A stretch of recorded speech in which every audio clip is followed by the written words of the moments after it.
c'est déjà terrible. Rien n'est encore perdu pour l'opposition. Selon Jean-Pierre Fabre, le leader de l'Alliance nationale pour le changement, lors d'une intervention le week-end dernier, l'ex-chef de file de l'opposition togolaise suggère à ses collègues des stratégies adéquates pour affronter avec efficacité les défis à relever. Ceci après avoir loupé une lutte intense entre 2017 et 2018, un moment où, après avoir frôlé le but, la lutte semble s'en être éloignée, a-t-il déclaré. L'ANC et ses militants pensent-ils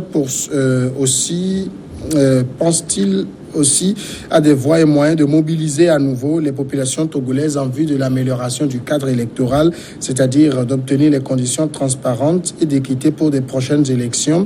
Enfin, pour la réalisation de l'alternance, Jean-Pierre Fabre veut toujours apporter sa pierre pour toute action unitaire, sérieuse, organisée et menée avec rigueur par l'opposition démocratique. L'ANC sera au rendez-vous, a-t-il déclaré. Rodrigue Gaego, Jean-Pierre Fabre, qui estime aujourd'hui que l'ANC est disponible à travailler à toute action unitaire, c'est-à-dire pour eux, la stratégie unitaire n'est pas exclue si elle est sérieuse, organisée, rigoureuse, menée par l'opposition démocratique. Bon, c'est à se demander qu'est-ce qui avait manqué avant. Non, en fait, je pense que si on s'en tient à cette déclaration, on peut peut-être applaudir pour dire qu'il y a une certaine prise de conscience. Parce qu'à un moment donné, vous comprenez que la chasse de l'intérêt personnel a dominé l'intérêt du peuple. Et ce qui n'a pas permis donc à l'opposition d'exploiter cette période de manifestations en public entre 2017 et je dirais début 2019. Et donc aujourd'hui, si les gens prennent conscience et pensent qu'il faut mettre le Togo au centre de l'intérêt, c'est-à-dire en matière d'intérêt commun, je pense que ça peut évoluer. Maintenant, si le sérieux dont il est question, c'est que ce soit le mois ou j'en sais rien, alors là, ça pose un problème véritable. Parce qu'aujourd'hui, quoi qu'on dise, quelle que soit la force dont on puisse se réclamer, aucun parti politique ne peut à lui seul déraciner ce baobab qui a grandi avec beaucoup de décennies. Et donc, il faut mettre beaucoup plus de sérieux là-dedans. C'est très important parce qu'on a vu quand même que dans cette période de manifestation, ça a manqué de sérieux à plusieurs niveaux. Et donc, c'est très important quand même que s'il faut relancer le débat, que les gens puissent laisser tomber les vieilles carapaces pour pouvoir aller dans un truc beaucoup plus organisé, beaucoup plus sérieux, beaucoup plus pragmatique et permettre à ce peuple qui rêve de l'alternance d'y accéder en 2020. David Jagbavi, quand il dit que l'ANC est disponible pour toute action unitaire sérieuse, organisée et menée avec rigueur, est-ce qu'il est en train de dire que ce qu'ils avaient fait 2017-2018 ne répondait pas à ce critère-là? Bien avant 2017, c'est même bien avant, beaucoup plus loin même, parce que 2015. Vous avez vu un peu comment les élections présidentielles dernières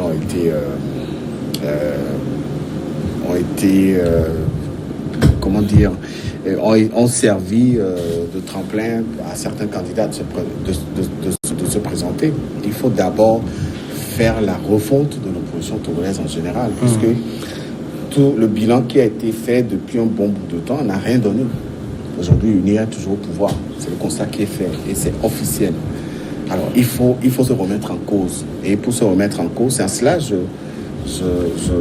j'applaudis la sortie de Jean-Pierre Fabre lorsqu'il parle d'action unitaire sérieuse et bien organisée.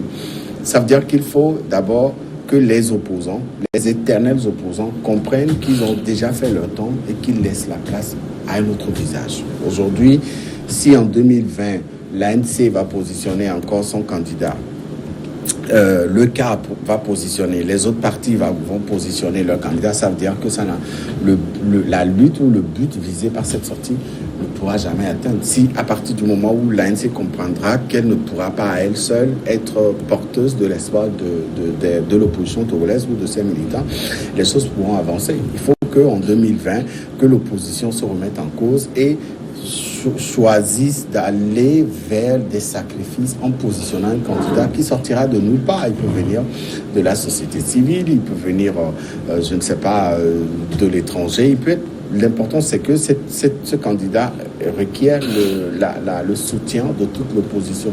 Parce qu'aujourd'hui, Jean-Pierre Fabre est déjà allé aux élections 2 fois, je crois, ça n'a pas marché. Les autres partis ont suivi, ça n'a rien donné. Qu'est-ce qu'il faut faire?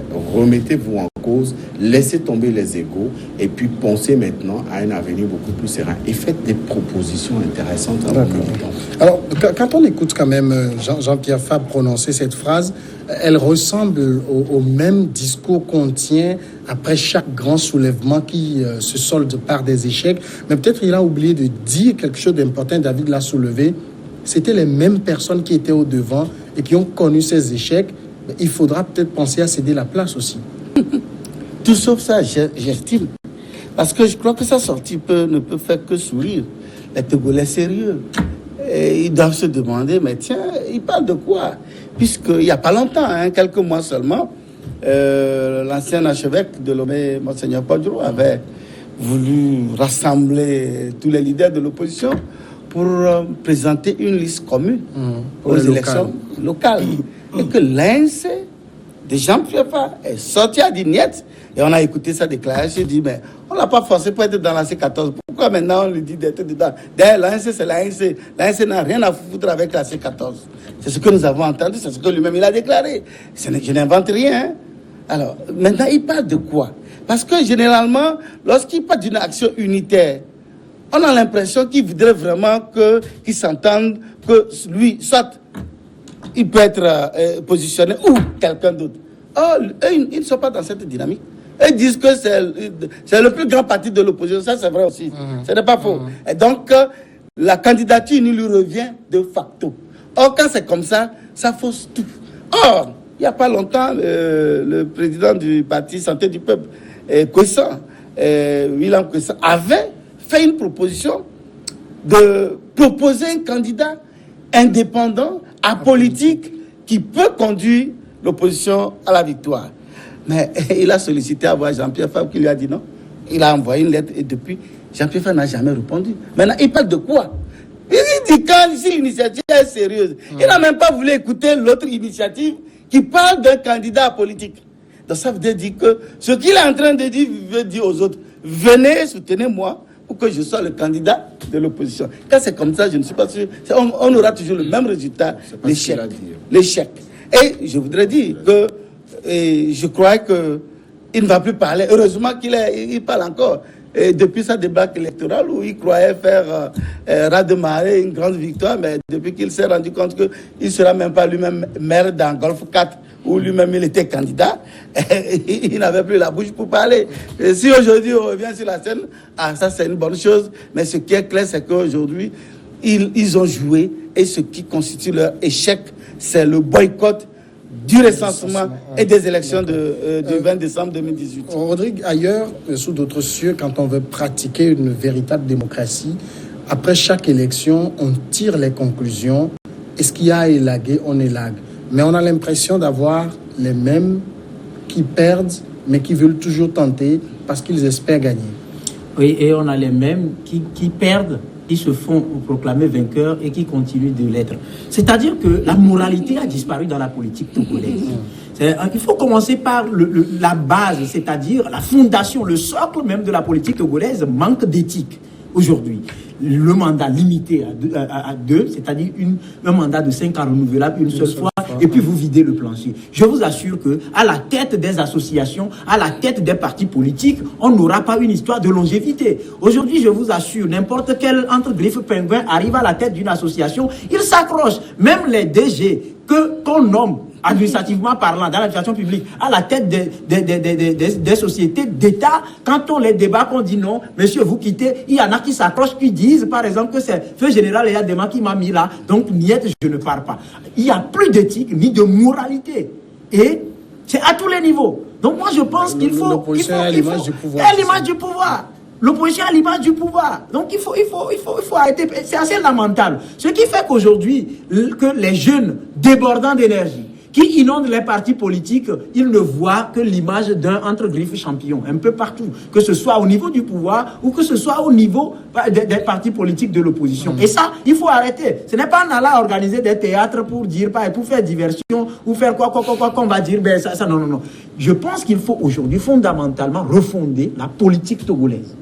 Il faut redéfinir l'échiquier politique togolais et définir des bases de ce Togo nouveau que nous voulons avoir et réinstaurer ou refonder la moralité, l'éthique, le sens, le mot responsabilité et toute sa valeur pour qu'on puisse permettre à ce Togo véritablement d'avancer. Sinon, on sera avec les vieux briscards. Ce n'est pas pour plaire aux beaux yeux, par exemple, d'un peuple qu'un président grabataire, par exemple, va s'accrocher à un pouvoir quelque part. C'est que l'Afrique aujourd'hui, la plupart des pays africains sont en train de souffrir parce que la moralité a disparu complètement. Et ce déficit de moralité ou cette disparition de la moralité constitue un fléau dévastateur qu'il faut forcément vaincre à tout prix. Alors, mais David Diakwavi, qui empêche cette action unitaire? Parce que cette action unitaire, du moins sérieuse, parce que moi je me rappelle quand la coalition des 14 était née, qu'est-ce qu'on n'avait pas dit dans ce pays? Que c'était la meilleure des coalitions qui existent.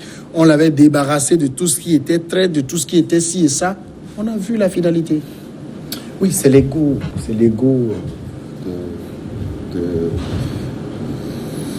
de chaque président de formation politique de l'opposition. Vous verrez que c'est à l'approche des élections que des discours comme ça sortent. Quand même, ce n'est pas, on est encore à 6 ou 7 mois. Donc ce discours n'est pas dénudé de calculs politiques pour 2020? Non, il ne vise pas 2020. Hein. Vous allez voir que très bientôt, des formations iront en congrès pour définir le profil de leur candidat. Et ce sera les mêmes personnes qui vont. Il faut à un moment que l'opposition comprenne que il faut aller essayer aussi ailleurs. Les gens l'ont fait. Ça a marché. Des citoyens de certains pays qui n'étaient même pas connus dans le pays. Je prends le cas de la Gambie, par exemple, avec l'actuel président qui a un homme d'affaires là-bas, tranquille aux États-Unis, qui a été positionné par l'ensemble des partis de l'opposition gambienne. Il a remporté les élections. Alors, pourquoi ça ne peut pas se passer ici? C'est parce que les gens se disent, nous avions investi, nous avions mis tant d'énergie, tant de sacrifices, on n'a pas encore capitalisé, c'est peut-être la prochaine qui sera la bonne. Et donc, très tôt, ils font les calculs et ils se positionnent. Je pense que Jean-Pierre Fabre, en tant que leader de l'opposition togolaise, doit se mettre au-dessus de la mêlée. Après 2 élections, ailleurs, vous n'avez plus le droit de vous présenter. Aux États-Unis, en France, après chaque élection, je pense qu'on refond le parti qui a perdu les élections. Vous avez vu avec les différentes élections organisées au sein de la droite française. Nicolas Sarkozy est passé, Copé est passé, d'autres personnes sont passées. Aujourd'hui, les Républicains sont en train de préparer le prochain congrès pour élire le prochain président. C'est ce qu'il faut aussi au Togo. Il faut que l'opposition togolaise comprenne que quelle que soit votre popularité, vous n'avez pas des acquis, il n'y a pas de résultat, il n'y a rien. Après, depuis 1990, que ce combat a été arrivé dans ce pays, qu'est-ce qu'on a eu comme acquis? Qu'est-ce qu'ils ont eu? Il n'y a rien. Et donc, il faut se remettre en cause et changer de stratégie. Accepter de se mettre derrière un candidat qui va être proposé, qui n'aura aucune couleur politique, mais qui va recevoir tout le soutien de toute l'opposition.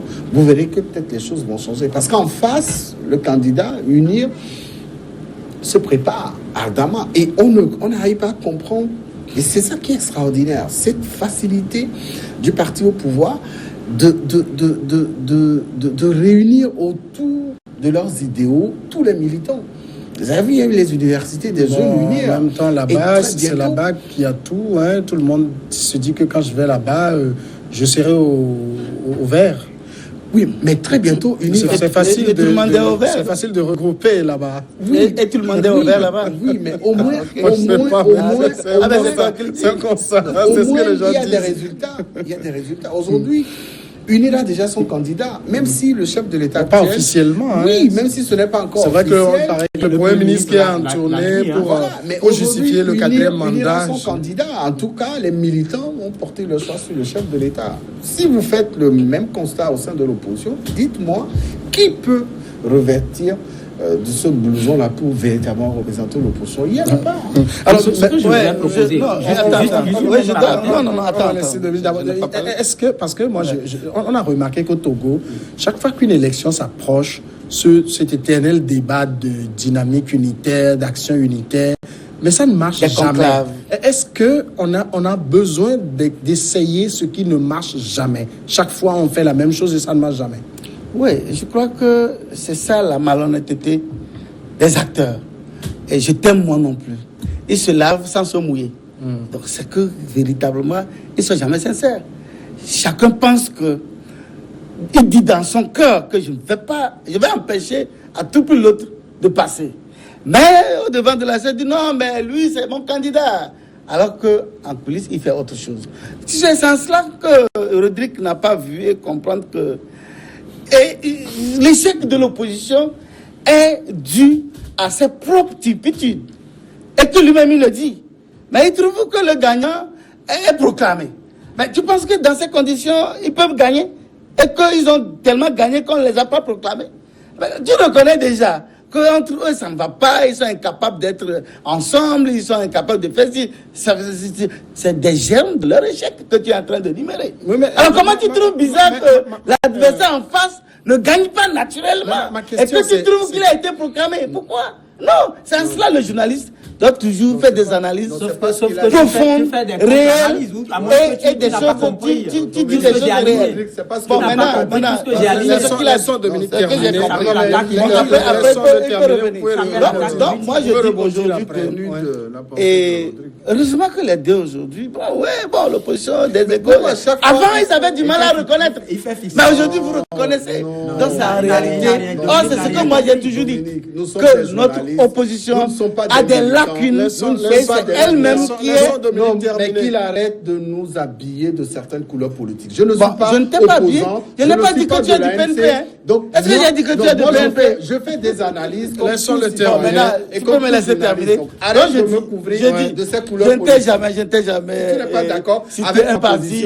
Tant mieux, mais arrête de me mettre... Je n'ai jamais cité, mais je dis d'habitude, c'est ce que vous dites, que bon, l'opposition, on a volé l'opposition, et c'est ce qui est même... Lui l'a encore dit tout à l'heure, puisque c'est parce qu'on a volé l'opposition qu'on n'a pas proclamé, c'est l'idée dont lui-même reconnaît que bon, ils sont incapables d'être ensemble, de travailler ensemble pour gagner. La réalité, quand c'est comme ça, c'est l'adversaire en face. Donc aujourd'hui, l'opposition doit s'en prendre à elle-même. Ça a commencé déjà. Voilà Question qui fait une proposition. Mais au fait, les autres devaient l'appeler ou l'écouter ou le recevoir, échanger. Bon, selon moi, les informations... C'est pas une proposition qui les arrange. Quand il dit candidat politique... Bon, oui, mais qui discute. Mais quand chacun dans son cœur se dit que moi, c'est moi qui dois être au devant de la scène. C'est moi qui dois être le fameux candidat. Mais est-ce que c'est pas ça la politique? Finalement, non, mais la politique, c'est de voir. Soit vous voulez obtenir quelque chose, notamment l'alternance que vous dites, ou bien vous voulez gagner. Alors là, seul vous restez dans la posture d'un vainqueur qui, quand te gagne, bon, ce n'est pas un problème. À la prochaine élection, tu es toujours dans la dynamique. fait plusieurs tentatives avant de passer. Mais c'est qu'au Ghana, il y a deux grands partis, le MPP et le NDC. Donc, c'est à la différence au Togo. Au niveau de l'opposition, il y a plusieurs partis. Par exemple, aujourd'hui, la C14 a montré à l'ANC que nous aussi, nous pesons sur le site. Au vu des résultats, c'est pratiquement... Rodrigue Aigo, dans le contexte actuel d'élection à deux tours, ce discours de dynamique unitaire, ça a son sens? Ça dépend de l'angle sur lequel on se positionne. Mais avant que je n'aborde ce sujet, il faut un peu que je rafraîchisse la mémoire de Dominique en le retournant à 2005, où, par exemple, il y a eu un candidat unique qui a été essayé et ses résultats sont décriés jusqu'à ce jour. Par ailleurs, des gens qui étaient proches du pouvoir, à l'époque, par après, ont quand même dit à haute voix que ces élections n'ont jamais été gagnées. Pourquoi vous voulez raconter des histoires sur le passé? Le théâtre de proclamation. Les gens du pouvoir. vous aurez le temps de Il répondre. est en train de mentir, c'est pas bon. Alors, laissez-le terminer. Oui, il a menti. On s'est interdit. C'est un constat. On s'est interdit. Non, je ne l'ai pas insulté. On va pas rebondir dedans. Laissez-le terminer. Il est en train Ce de... n'est pas grave. Moi, je ne suis pas venu ici pour répondre aux insultes ou quoi que ce soit. Non, Je veux je quand peux même pas que les gens qui me insulter, c'est ce que tu es suivent en train de- comprennent que je suis la en train de contre-vérité. parler un discours. Donne un seul nom. Honnête. D'un homme du pouvoir qui a dit qu'en 2005... Dominique, s'il vous plaît, Dominique, son candidat n'a pas... Non, dis-nous. Je peux également- Ouvre les informations. Il ne sert à rien de donner des propos énigmatiques. Non, quand tu parlais, il s'est tu. Dominique, Je suis déçu de Dominique, toi ce soir. nous ne sommes Ouais, bon, c'est pas, pas grave. ce n'est Si pas c'est toi, ça ne m'énerve ici, pas. ici, ce n'est pas le temple de la prophétesse Banamé où elle est parfaite. C'est-à-dire, il faut qu'il y ait une différence entre les couvents. Ici, on veut éclairer la lanterne des gens. Donc, je dis ce dont j'ai connaissance. Et en matière de journalisme, normalement, sans avoir recours à quelques règles à enseigner, c'est mon point de vue. Je l'exprime. Non, Je c'est pas l'exprime tu es en le tien. train de donner des Si tu informations. m'attaques, c'est que tu te mets dans En la 2005, posture d'un défenseur. les hommes du Dans ce pouvoir cas, tu n'es annonçaient pas dans le rôle de que journaliste. leur Tu es candidat a dans le perdu. rôle d'un Mais donne-moi un seul communicateur nom, ou d'un c'est tout propagandiste. ce Ça, que moi c'est je te différent. demande, c'est tout. Maintenant, ce Je qui te faut demande pas grand-chose. fondamentalement briser, je le dis, la personnalité providentielle, s'ériger en personnalité providentielle toute sa vie, le président exceptionnel toute sa vie, il faut briser ce mythe-là. Parce que ça ne nous arrange pas, nous le jeunes. président fondateur. Oui, le président fondateur. Et typiquement, quand vous voyez comment il a découpé le tissu, ça nous va bien. C'est-à-dire, on dirait qu'il a pris notre mesure avant de parler ou d'inventer son truc président fondateur. Je pense qu'il faut arrêter avec ça. Maintenant, aujourd'hui, l'opposition togolaise, telle que je le dis, c'est vrai, à l'approche de chaque élection, ce discours-là revient. Et on a tendance à comprendre que les gens veulent se baliser la voie. C'est-à-dire, moi, je vais prêcher la bonne nouvelle, les gens vont me suivre et y aller. Aujourd'hui, on a certes élection de 2 tours, oui. Mais on a vu ailleurs, le président a gagné au premier tour, tranquillement.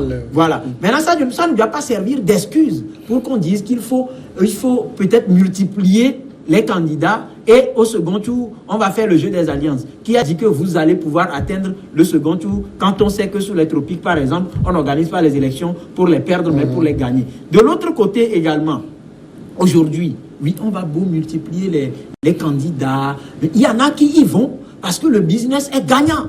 Vous payez une caution de 20 millions, vous avez une subvention de l'État à hauteur de, je crois, 76 ou quelque chose 72 millions. Vous faites la soustraction. Si le prêt doit vous coûter, par exemple, vous devez payer l'intérêt de 500 000 sur 20 millions, bien peut-être 1 million. De toutes les façons, vous sortez gagnant. Les gens se sont amusés à battre campagne avec 1,5 million, avec quelques affiches. Et puis basta, le reste est parti. Personne n'a daigné faire un compte que ce soit devant la Cour des comptes. On a un plafond, par exemple, de fonds de campagne qui ne doit pas dépasser... Voilà. Mais aujourd'hui, par exemple, les gens vont dans le milliard et personne ne crie scandale. C'est en cela que je dis que la moralité, nous devons pouvoir réinstaurer cette base.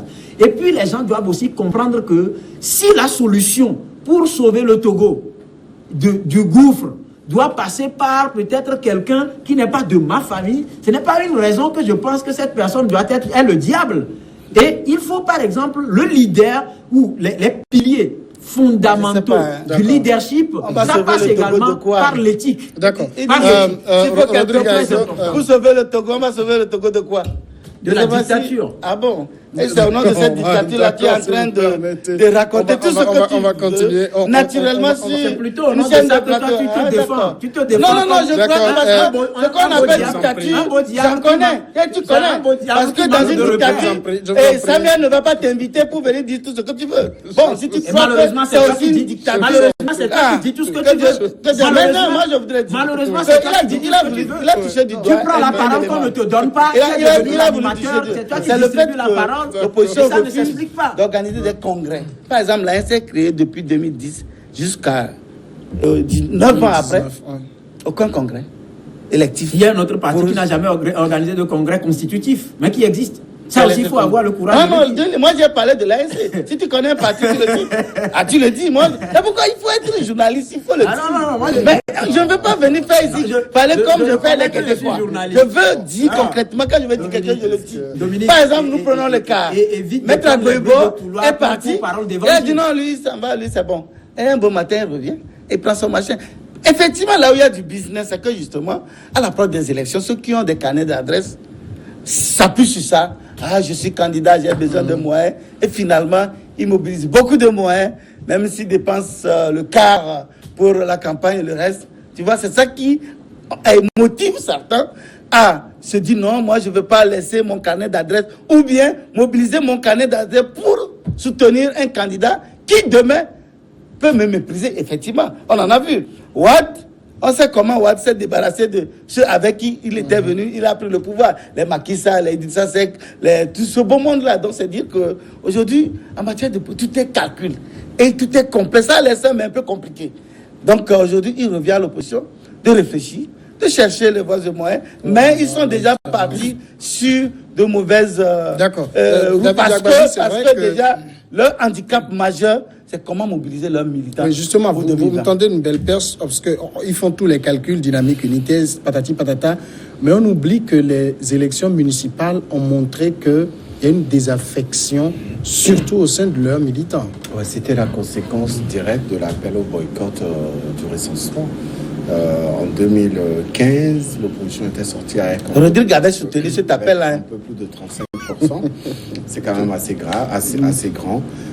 Aux élections législatives, les conditions dans lesquelles ces élections avaient été organisées, l'opposition ne se retrouvait pas dans cette démarche. Elle a appelé ces militants à ne pas aller se faire recenser. C'était la plus grosse erreur politique qu'ils avaient commise dans le temps. Et le peu qui était resté après les élections législatives qui avait été appelé au recensement n'a pas pu combler toutes les attentes, et donc aujourd'hui l'opposition s'est retrouvée en face au pied du mur parce qu'elle avait appelé ses candidats, ses militants à ne pas aller se faire recenser. Mais ce n'est pas encore, c'est pas encore perdu, il faut faire très attention. Et aujourd'hui, le parti il y a Unir, que 6 ou 7 mois. Le parti Unir a un adversaire en face de lui qu'elle respecte beaucoup. 35% des Togolais ont voté pour Jean-Pierre Fabre, c'est grand. Et quand on vous dit 35%, en 2015. Oui, en 2015, quel que soit l'année, ça veut dire qu'aujourd'hui, Unir sait qu'elle a un profond respect pour l'opposition. Elle redoute cette opposition, parce que si cette opposition arrive à avoir tous les moyens... Mais ils ne se sont pas enrôlés, c'est ça le problème que tu as soulevé. Tous leurs militants, ça va cogner fort. L'élection présidentielle en 2020, avant cette élection, il y aura un recensement, il y aura... Non, une révision, pas un recensement. Le processus électoral va être relancé. Et donc, la révision, les gens vont s'inscrire, non? Oui, mais ce n'est pas... Le recensement, c'est plus long par rapport à la révision. Avant de terminer, si tu le préfères, je voudrais dire mes excuses sincères à Dominique pour le mot qu'il fasse pareil. J'ai employé. Non, bon, qu'il fasse pareil. Dominique, c'est ton grand frère. Nous l'avons déjà fait. Non, qu'il fasse pareil. Ça, c'est l'élégance. L'honnêteté. Ça, c'est l'élégance. Alors, justement, toutes nos excuses pour les écarts de langage, mais je voudrais aussi dire qu'au-delà de tout, je me suis trop on rit, on fait tout ensemble. Tout à l'heure, à la pause, on s'est un peu tapoté sur les épaules. Merci Dominique Alizio, merci David Jagbavi, Rodrigue Gaego, merci à tous, à demain.